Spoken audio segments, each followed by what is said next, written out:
అని చెప్పాను. ఆ సీసీ రోడ్లు కూడా వారు వెంటనే ఎస్టిమేషన్ చేపించి లోపల స్ట్రీట్ లైట్స్ కంటే కూడా నన్ను అడిగితే మీరు అవి ఉంటాయి కదా పెద్దవి ఫోకస్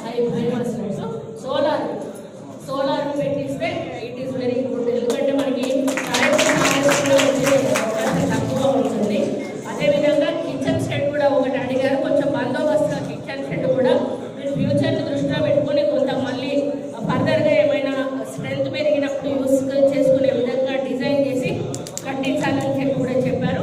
నేను అదేవిధంగా మహిళలకు సంబంధించినటువంటి హాస్టల్ కాబట్టి చుట్టూ ప్రహరీ కూడా చూస్తే మనిషి కంటే కూడా తక్కువ ఎత్తులో ఉంది. దానివల్ల అమ్మాయిలకు సెక్యూరిటీ ప్రాబ్లం వచ్చేటువంటి అవకాశం ఉంటుంది. దాన్ని కొంచెం రేస్ చేయడంతో పాటు సోలార్ ఫెన్సింగ్ కూడా ఏర్పాటు చేస్తే బాగుంటుంది. మరి ఇవన్నీ కూడా వారు త్వరలోనే మరి చేసి మళ్ళీ మమ్మల్ని పిలుస్తారని చెప్పి నేను ఆశిస్తూ ఉన్నాను. మరి క్వాలిటీతోటి పని చేయించండి. అదేవిధంగా ల్యాండ్స్కేపింగ్ అనేది కూడా చాలా ముఖ్యం.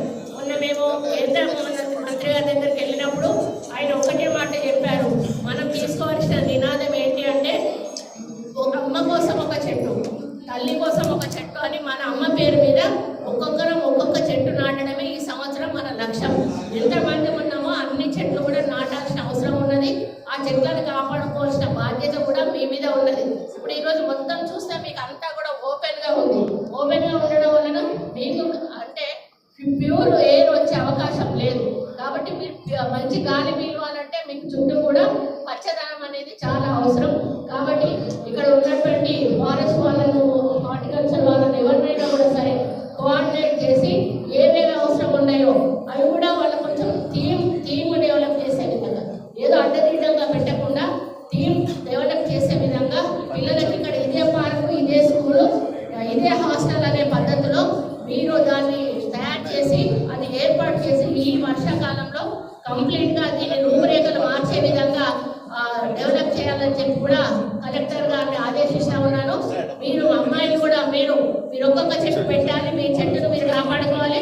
ఆ చెట్టుకు మీ అమ్మ పేరు పెట్టుకోవాలి. అర్థమైందా? తల్లి ఉన్నా తల్లి లేకున్నా, చనిపోయిన తల్లి ఉంటే తల్లి చనిపోయినప్పుడు తల్లి పేరు మీద పెట్టుకొని తల్లిని గౌరవించి పూజించాలి. అదేవిధంగా మీరు చదివిన శ్లోకాన్ని ఇంప్లిమెంట్ చేయాలి. మన మీద ఎంతో ఆశలు పెట్టుకొని అమ్మ వాళ్ళు మనల్ని నమ్మి ఈరోజు ఇక్కడికి పంపిస్తూ ఉన్నారు. మీ దగ్గర ఫోన్స్ ఉన్నాయి, అలానా?